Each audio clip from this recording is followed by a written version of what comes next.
Les îles Marquises sont composées de deux groupes d'îles.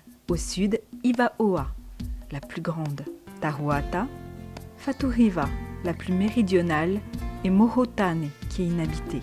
Au nord, Nukuhiva, la plus grande île des Marquises, Wapou, et Oahuka. Tout au nord, il y a le sous-groupe d'îles le plus septentrional de la Polynésie, composé de Eiau, Hatuta'a et Motuone. Eiau, la plus grande de ces îles, fait 13 km de long sur 3,5 km de large.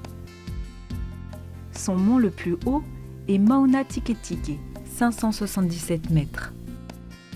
Séparé par un canal de 3000 nautiques, il y a au nord-est Hatuta'a, long d'un peu plus de 6 km et large d'environ 1,3 km. Son point culminant est à 407 mètres. Enfin, à 12 000 nautiques, la distance entre Tahiti et Moorea, et au nord-est de Hatuta'a, il y a Motuone, long de 300 mètres et large de 100 mètres. Comme son nom l'indique, Motuone est un îlot de sable, seule partie émergente d'un haut fond de 7 km de long et 4 km de large. D'autres zones peu profondes sont répertoriées aux alentours, comme le banc Clark ou le banc Lawson, qui sont de véritables dangers pour la navigation maritime.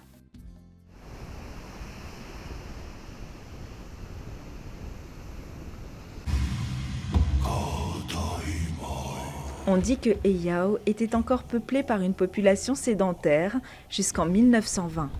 Cette population aurait été massacrée par une tribu ennemie de Nukuhiva. En 1822, les îles Marquises deviennent françaises.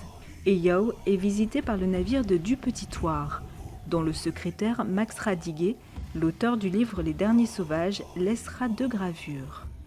Au début de l'année 1845, à Nukuhiva, suite à un conflit de chefs, l'un d'eux, Pakoko, commandita le massacre de 5 soldats français. Après une série de représailles envers la population, Pakoko se rendit. Il fut jugé et fusillé. De ses 3 complices, l'un fut acquitté, les 2 autres condamnés à la déportation à Eiau. Ils y restèrent jusqu'en 1852. En 1846, ils reçurent la visite d'une goélette d'État avec à son bord Monseigneur Baudichon, qui écrit « Dimanche 25 octobre 1845, arrivé à Eiau. Nous sommes allés à terre, capitaine et moi. Nous avons vu les déportés pour l'affaire malheureuse Pakoko.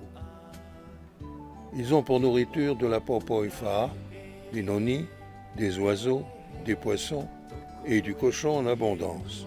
Nous avons distribué aux exilés beaucoup d'étoffes. On nous a donné du cochon en retour. » En 1876, John Hart, un colon anglais d'origine, mais considéré comme américain, eut la concession de Eiau pour faire de l'élevage. En 1897, le bateau La Durance convoie 116 indigènes, condamnés à l'exil sur l'île de Eiau. Soi-disant rebelles des îles sous le vent, parmi eux, il y a 29 femmes et 24 enfants. Arrivés sur l'île, ils se rendent compte qu'elle ne disposait pas de quoi subvenir aux besoins des exilés. Les laisser là signifiait leur mort certaine par manque de ressources. En fin de compte, c'est à Oahuka que les exilés sont débarqués. En 1927, un dénommé Ozane, capitaine au long cours, loue Eiau afin de faire de l'élevage. On dit que son objectif premier était la recherche d'un trésor. En septembre 1962, George Decaune débarque à Eiau avec sa célèbre chienne Eider pour tenter de vivre durant 1 an l'aventure de Robinson Crusoe. Il abandonnera au bout de 118 jours. On trouve à Eiau des moutons et des porcs. Les moutons ont été introduits par un Américain nommé John Hart en 1870. L'introduction des moutons a malheureusement contribué à l'appauvrissement de la végétation, accroissant le phénomène d'érosion du sol et par incidence de sa faune. À Eiau, la seule vallée où l'on trouve de l'eau est Vaituha, la bien nommée. Vaituha, qui distribue de l'eau.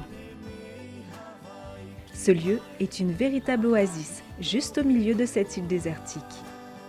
On y trouve une multitude de cocotiers, quelques vieux pieds de hourou qui périclitent et d'énormes pisonias grandis. Ces arbres profitent de la fraîcheur de la vallée, entretenue par une source sortie de nulle part.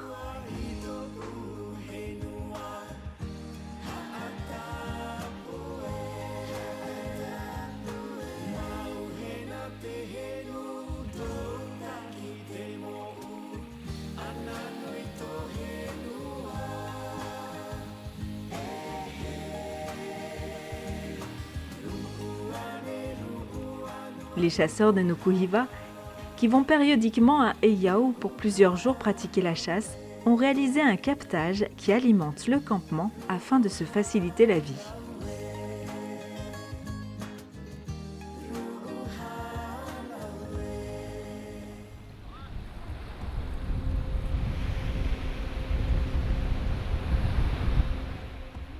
La rivière se jette dans l'océan, à la plage de sable noir, rougie par la terre emportée dans la mer en période de pluie. En cette période, une mission archéologique menée par Michel Charleux est organisée sur le plateau. Le week-end, les jeunes qui travaillent avec l'archéologue descendent à Veituha pour profiter de l'eau douce, faire leur lessive et aller à la pêche. De plus, ils sont là depuis un mois et ont fini leur mission avec Michel Charleux. Ils vont retourner à Nukuhiva avec le bateau qui doit arriver ce matin pour amener la relève et quelques chasseurs. Il y a aussi Jean-François Buteau et Fred Jacques qui doivent se rendre à Hatuta'a, l'île voisine. Il est 8 heures. Le bateau de Sébastien fait son entrée dans la baie de Vaituha après avoir navigué une partie de la nuit. Le bateau est solidement ancré. Les nouveaux arrivants et leurs chiens de chasse qui rejoignent la plage à la nage ont droit à un accueil mitigé.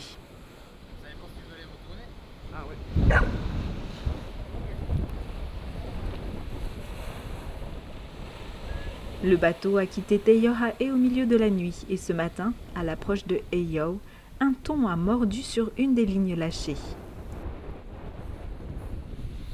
Le poisson près des côtes de Heiau est généralement intoxiqué. Ce thon jaune va venir agrémenter la table. Gordon s'occupe de débiter le poisson. Une partie va être servie en poisson cru et l'autre grillée sur le feu de bois.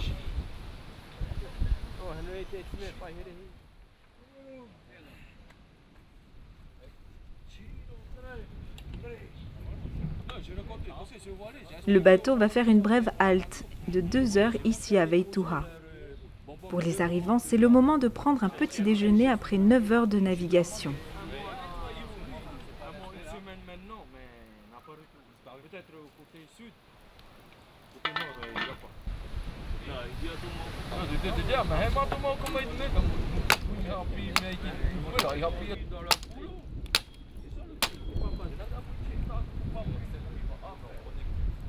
En prévision de la mission à Hatuta'a, où il n'y a pas d'eau, les bidons sont remplis.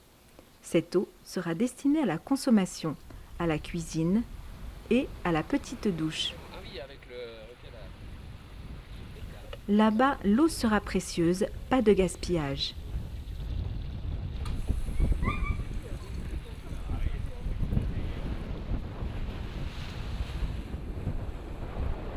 C'est le petit Zodiac qui va acheminer les bidons à bord du grand bateau.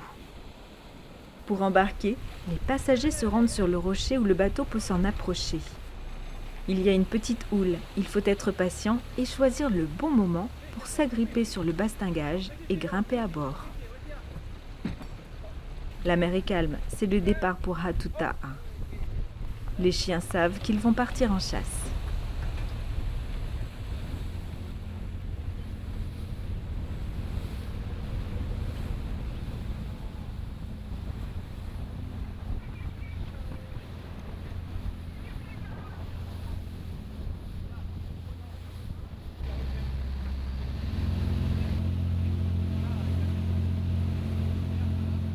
En route, le bateau va faire un bref arrêt pour débarquer un groupe de chasseurs dans la baie du Charner.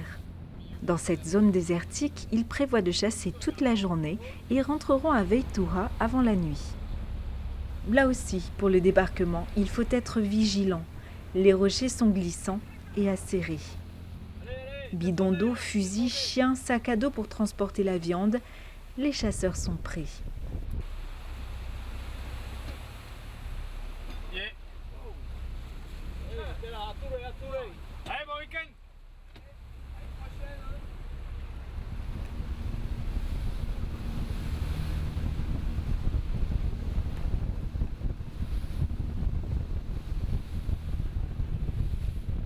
Le chenal entre Eyau et Hatuta'a est large de 3,6 milles nautiques. Il faut 1 heure de navigation pour rejoindre Hatuta'a.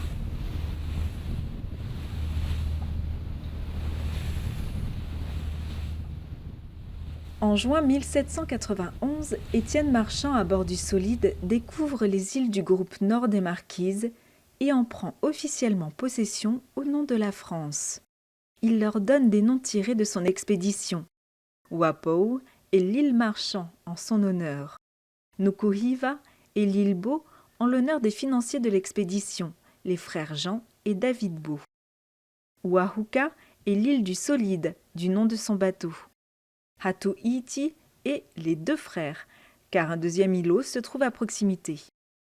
Eyau et l'île Mas, du nom d'un de ses seconds capitaines, Pierre Mas. Et Hatuta'a devient l'île Chanal, du nom de son autre second, Prosper Chanal. L'ensemble de ces îles est baptisé île de la Révolution, celle-ci battant son plein lors du départ d'Étienne Marchand de Marseille. Le Solide était un 3-mâts de 72 pieds, 23,4 mètres, jaugeant 330 tonneaux, ce qui en faisait un bateau de dimension assez réduite. C'est au sud de l'île montagneuse la plus septentrionale de la Polynésie française que se trouve la seule baie disposant d'une petite plage, où l'équipe va camper.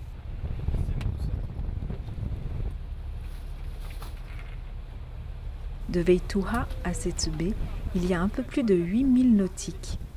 Cette petite baie est orientée vers le sud. Elle est protégée de la houle dominante venue de l'est, ce qui facilite le déchargement. Plusieurs allers-retours avec le Zodiac seront nécessaires pour débarquer tout le fret. Effets personnels, matériel de campement, nourriture, bidons d'eau. À Hatuta'a, il n'y a pas d'animaux sauvages, pas de moutons ni de cochons ou encore de chats, comme à Eyau, l'île voisine.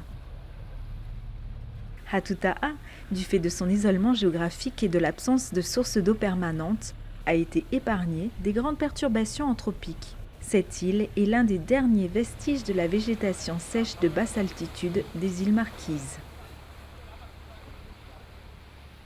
Une fois le fret débarqué, et il ne faut rien oublier, Sébastien retourne à Eyau dans la vallée de Veituha. Il reviendra récupérer l'équipe dans 3 jours, pendant lesquels elle sera coupée du monde, quoi qu'il arrive et quoi qu'il lui arrive.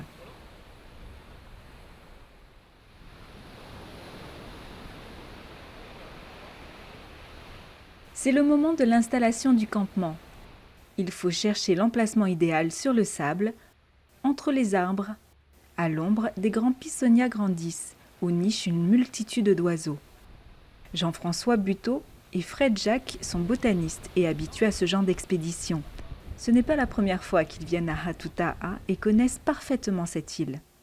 Donc nous profitons de la mission archéologique menée sur Eyau pour prospecter également Hatuta'a, qui est juste à côté et qui est encore la moins bien connue des 2 îles du nord, des Marquises.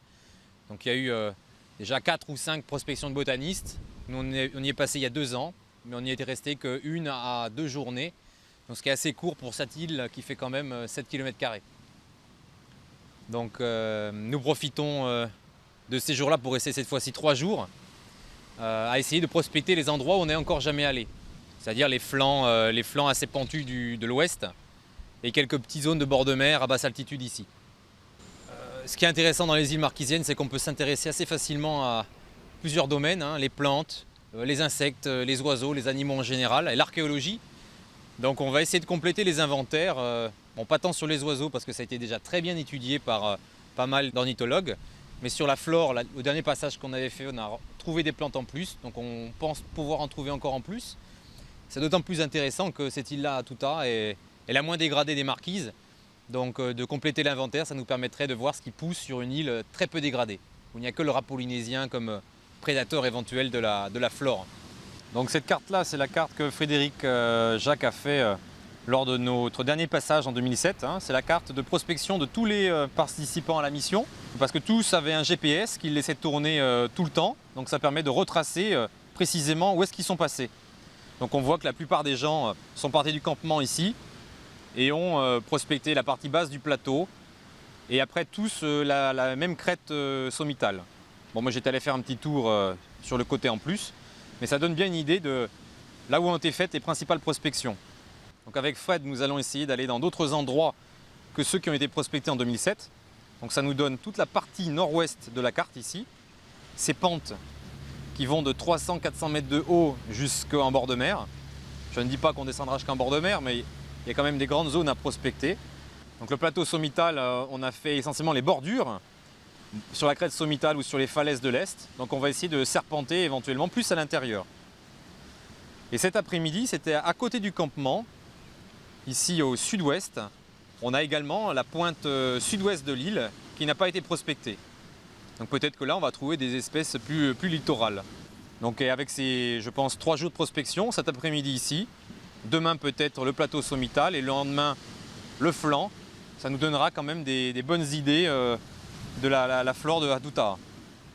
Donc je pense qu'on va quand même essayer de rester pas trop loin avec mon collègue Frédéric Jacques ici présent, pas trop loin l'un de l'autre pour l'aspect sécurité. Aujourd'hui, cet après-midi, comme on est arrivé ici vers midi, on va prospecter autour du campement, notamment la pointe sud-ouest de l'île qui n'avait pas été faite la dernière fois. Il y a quelques plantes littorales qu'on n'avait pas trouvées, donc éventuellement c'est l'occasion de les chercher. Les jours suivants, on va aller une journée, je pense, sur les flancs ouest, qui sont en pente, on va dire, relativement douce sur la mer.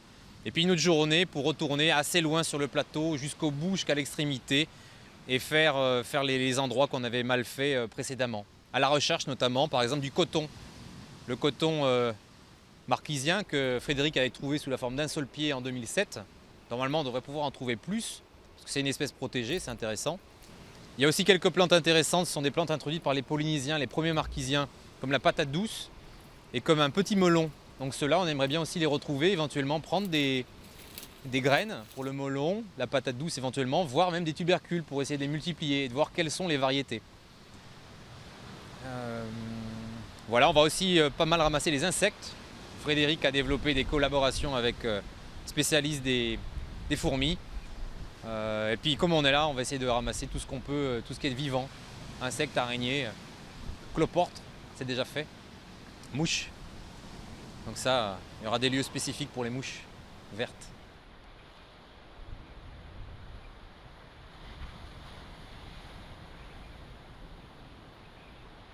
Et tu sais que si tu vas sur la crête là-haut, tu peux voir le Motukaka là, comme ils appellent ça là. Tout au fond. T'as une jolie vue sur le porture. Cette île est un sanctuaire pour les oiseaux qui n'ont pas de prédateurs. Les oiseaux les plus communs à Hattuta sont les fous et les frégates. Les fous sont appelés boobies en anglais, ce qui veut dire stupide. Cela viendrait du fait que ces oiseaux n'ont pas peur des hommes et sont donc des proies faciles. En français, le mot fou pourrait faire référence à la manière de pêcher de ces oiseaux qui viennent de nulle part dans le ciel pour disparaître brusquement dans la mer. La frégate du Pacifique, mocoré en marquisien, est l'un des plus grands oiseaux de mer de Polynésie française avec une envergure atteignant 2,30 mètres. C'est un oiseau sacré pour beaucoup de cultures du Pacifique.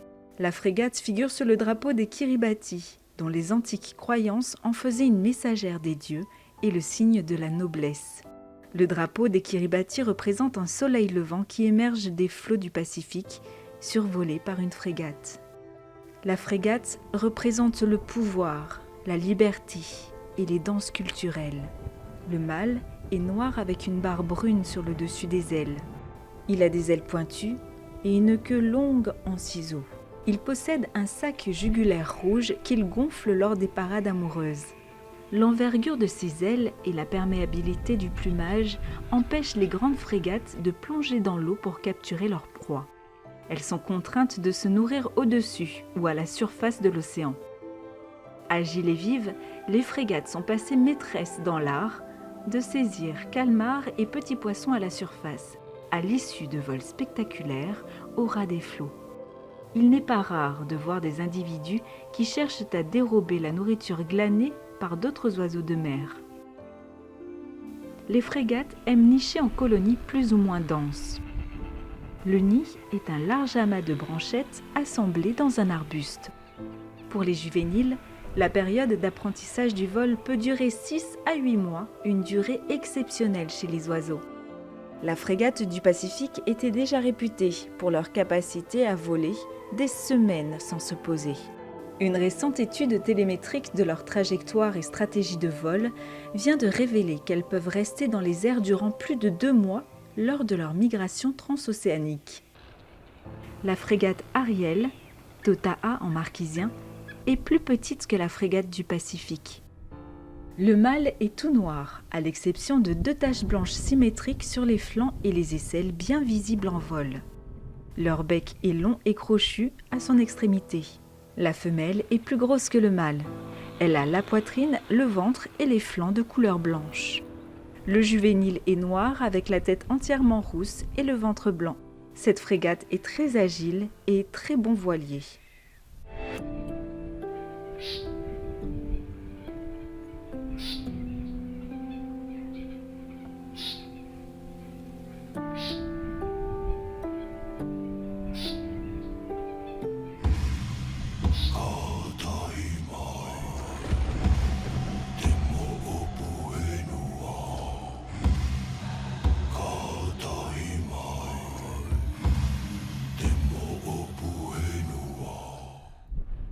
Le fou masqué, Kenna en marquisien, est le plus grand des fous.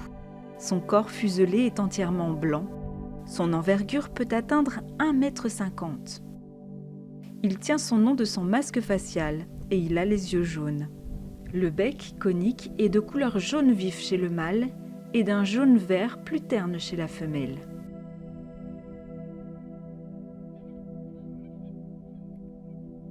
La femelle pond 1 à 2 œufs à même le sol. Le deuxième œuf est destiné à remplacer le premier dans le cas où celui-ci ne parviendrait pas à éclosion. Si les 2 œufs arrivent à éclosion, le premier poussin sorti de l'œuf éjecte du nid le second poussin éclos, même si la nourriture est abondante. Il devient autonome entre 3 et 5 mois après son éclosion.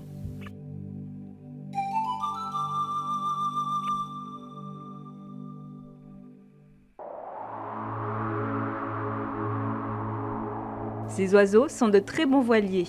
Ils profitent des courants d'air ascendants autour des falaises de Hatutaha pour proposer des balais en couple d'un synchronisme presque parfait.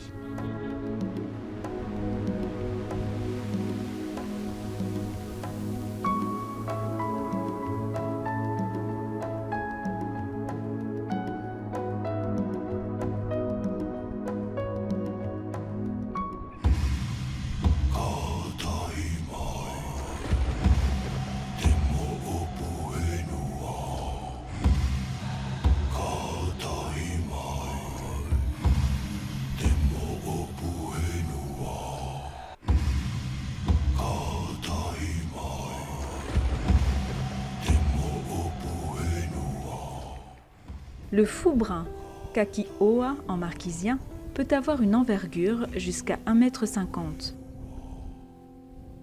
Pour le marquisien, il est la représentation astrale de la grande ours.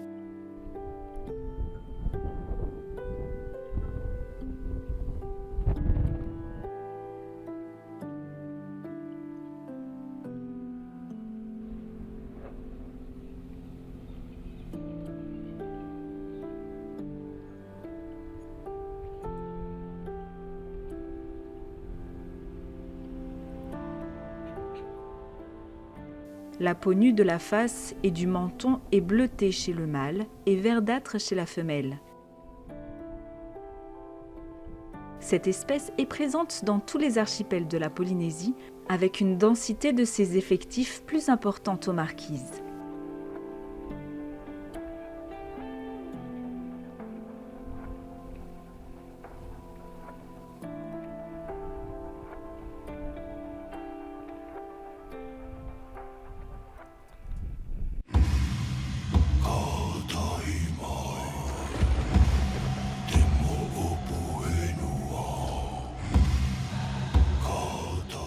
Le fou à pieds rouges, Hauhe'e ou Kakioa en marquisien, est le plus petit des fous. Son bec conique est teinté de bleu, ses pattes fortement palmées de couleur rouge vif et sa queue est cunéiforme. Il niche en colonie, parfois importante. Le nid est un amas volumineux de brindilles placé dans un arbre, très souvent un pisonia.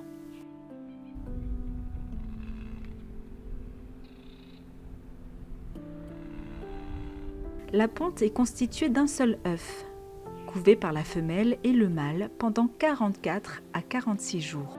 Le jeune oiseau peut attendre jusqu'à 3 mois avant de pouvoir voler pour la première fois et jusqu'à 5 mois avant de véritablement faire de longs vols. Cet oiseau est le plus répandu en Polynésie française. De plus, du fait de ses mœurs arboricoles, il est moins sensible aux nuisances des prédateurs, cochons ou chats. Le fou à pieds rouges est un oiseau grégaire, aussi bien en mer qu'à terre. Les fous à pieds rouges sont des plongeurs spectaculaires pénétrant dans l'eau à très grande vitesse. Ils se nourrissent principalement de petits poissons et de calamars. Bien qu'agiles et puissants en vol, ils sont maladroits à l'envol et à l'atterrissage.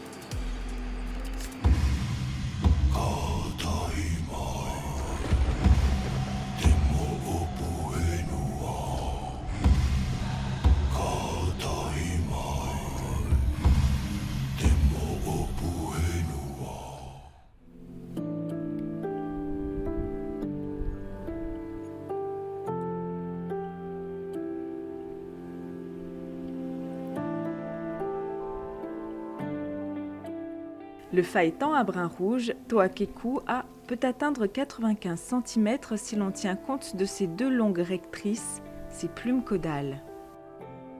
Cet oiseau est très pélagique, il peut chasser jusqu'à une centaine de kilomètres des côtes. Il établit son nid à même le sol, à l'abri d'un rocher ou d'un buisson. Il est présent dans tous les archipels de la Polynésie.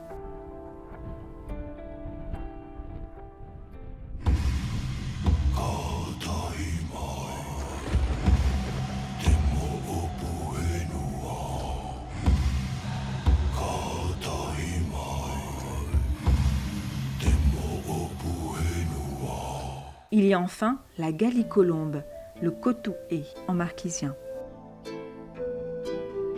Cet oiseau est endémique des Marquises, où il ne survit plus que dans 2 petites îles inhabitées, ici à Hatuta'a et à Hatu'uku, dans le groupe sud.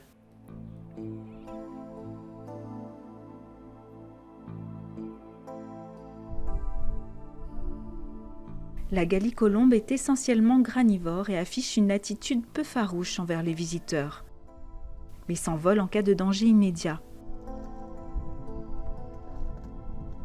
Bien qu'il soit en mesure de voler, il passe l'essentiel de son temps au sol, où il fait preuve d'une grande aisance.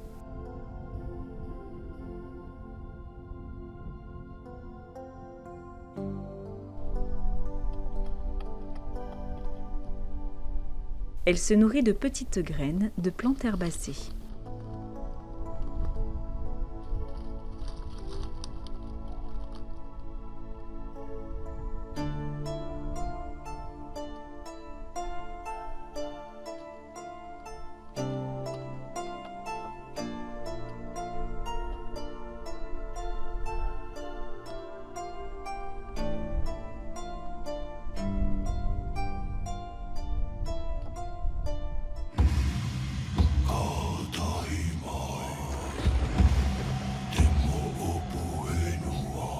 Depuis les hauteurs de Hatuta'a, on peut apercevoir Heiau vers le sud.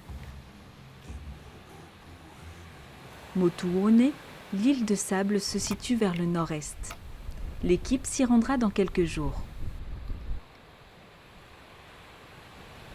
Il fait beau et très chaud. La progression dans la végétation est difficile. Les missions comme celle sur Hatuta'a sont rares et difficiles à organiser. Aussi, les missionnaires profitent au maximum de la journée pour visiter l'île. C'est partir tôt le matin lorsqu'il ne fait pas trop chaud et revenir tard en fin de journée. Les missionnaires Fred Jacques et Jean-François Buteau sont habitués à ce genre d'expédition. Quand on vient à Hatuta'a, il faut être survivor. Les journées sont très longues et fatigantes. pas le temps pour préparer des repas qui sont des plus simples et pris à la sauvette. En plus de son travail de botaniste, Jean-François a été chargé d'une autre mission, capturer des rats. Donc les rats que j'attrape, c'était en partie pour s'assurer que c'était que du rat polynésien, le Kioe, qui était présent ici et pas le rat noir. Donc ça, on a eu l'assurance, les 5 rats que j'ai attrapés, c'était rats polynésiens. On a aussi l'assurance parce que les oiseaux se portent bien, hein. Si c'était du rat noir, on aurait plus vite Gallicolombe. Et donc j'ai eu une commande de la part de l'association Manu qui travaille sur la génétique des rats polynésiens dans le Pacifique. Ce qui caractérise les rats polynésiens, c'est d'avoir cette petite barre grise ici là, sur la patte. Je sais pas si tu l'as bien. Ouais. Ouais, la patte est blanche, sauf un petit tour gris. Donc là, je vais prendre j'ai mesuré la queue 142 et le corps. Normalement, le corps doit être presque plus grand que la queue, ou équivalent. 142, 132. Qui travaille en collaboration avec une néo-zélandaise. Mais je vais prendre des morceaux de pâte de rat pour mettre dans l'alcool. Et à partir de ça, ils font des études génétiques. Et à Tuta, c'est intéressant parce que c'est une île qui était très isolée. Il y a peut-être eu une seule introduction de rats polynésiens il y a très longtemps, mais pas d'autres depuis. Donc c'est assez conservé. Il n'y a pas eu de mélange avec d'autres rats introduits plus tard.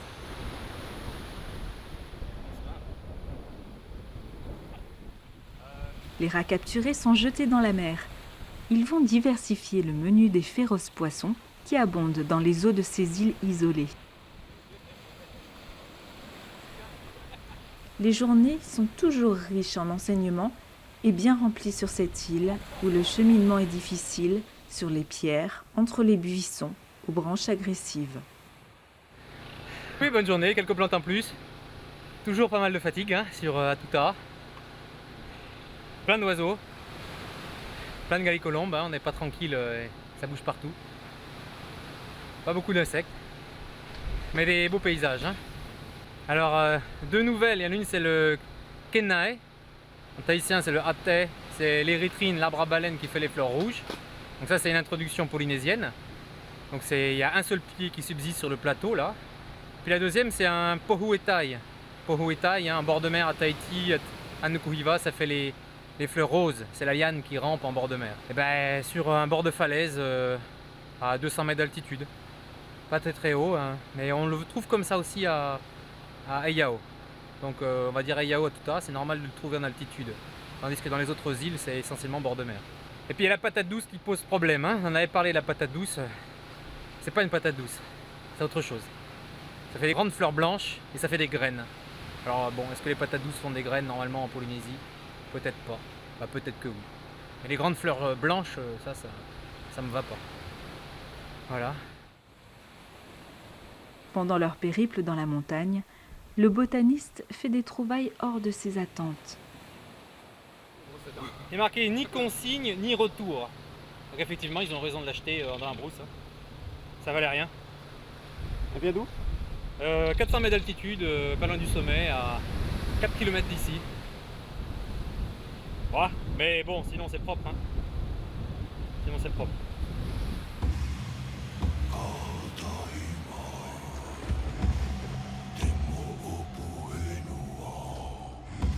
Les 3 jours passés à Hatuta'a ont défilé trop rapidement. Ce matin, Sébastien doit faire escale afin de récupérer l'équipe et mettre le cap sur Motuone. Les affaires sont déjà bouclées et disposées sur la plage. Comme prévu, Sébastien est à l'heure et le beau temps est toujours là.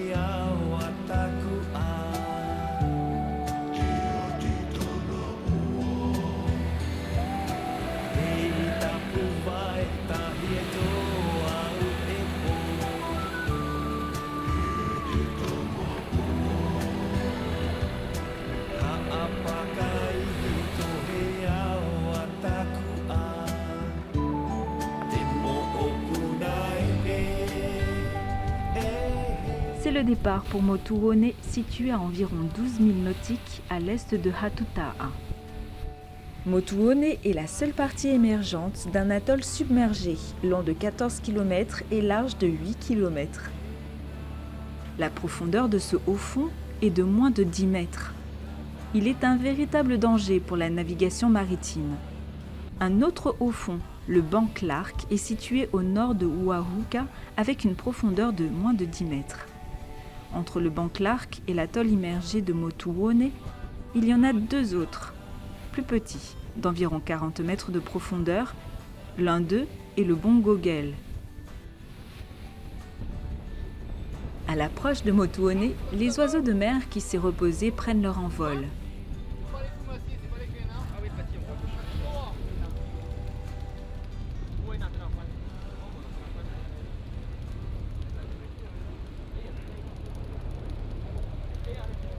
L'équipe foule la plage immaculée de l'îlot le plus septentrional de la Polynésie française. En raison de son isolement, ce lieu est très peu visité. Ce banc de sable n'est occupé que par des crabes de plage. L'ocypode Ceratophthalma des côtes du Pacifique. Il creuse des terriers en forme de spirale en remontant le sable humide entre ses pinces et le rejette à l'extérieur, où il s'accumule en petites pyramides qui marquent son territoire. Le terrier protège le crabe de la chaleur et de la déshydratation. Ce crabe est aussi appelé crabe fantôme. Cette appellation est due à la manière de ce crabe de disparaître de vue instantanément. Il se nourrit de détritus et de déchets organiques, participant ainsi au nettoyage des plages.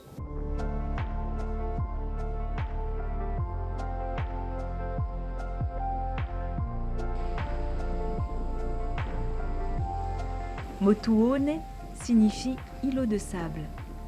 En Polynésie, il existe un autre Motuone. Il est situé aux îles sous le vent et aussi appelé Bellingshausen.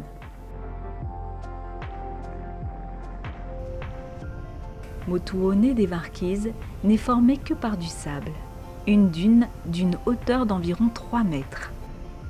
Outre ces îles hautes, les Marquises sont composées d'atolls et Motuone est le seul atoll de l'archipel à émerger.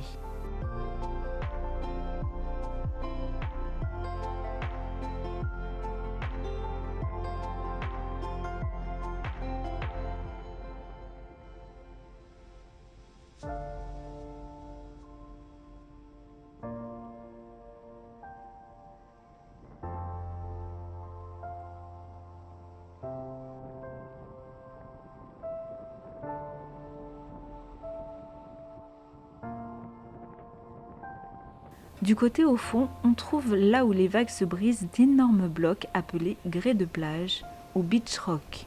C'est une roche sédimentaire qui se forme par cimentation rapide du sable ou des débris coquillés ou coralliens.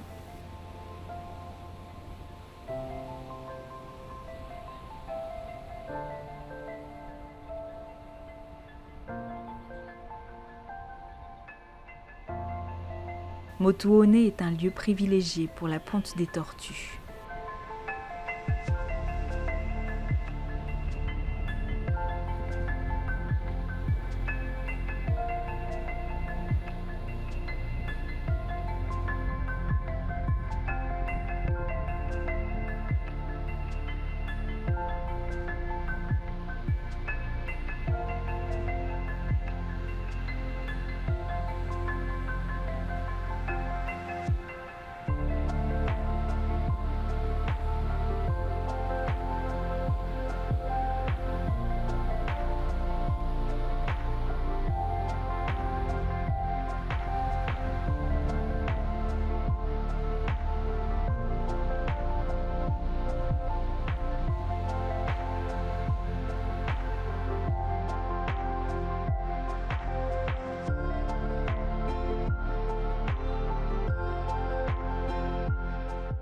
Il y a 20 000 ans, le niveau de la mer était environ 120 mètres sous le niveau actuel.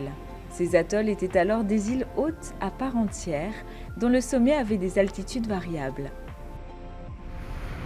Donc là, quelque part, à Motuone, ça pourrait donner l'impression d'être un atoll en fin de vie, et peut-être si le niveau de la mer augmente beaucoup, les atolls de Tuamotu pourraient ressembler à ça.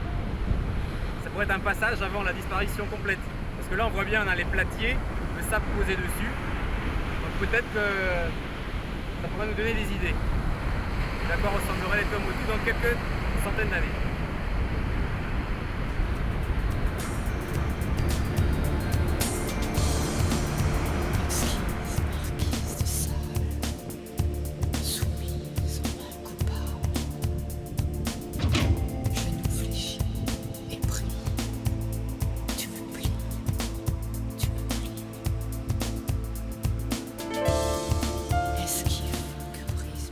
Heiau, Hatuta'a, Motuone, les 3 îles les plus septentrionales de la Polynésie française. Des îles de contraste, loin de tout, avec chacune sa spécificité. Heiau avec sa richesse archéologique, ses animaux sauvages, son quasi-désert. Hatuta'a et sa végétation, ces oiseaux qui y vivent en toute tranquillité.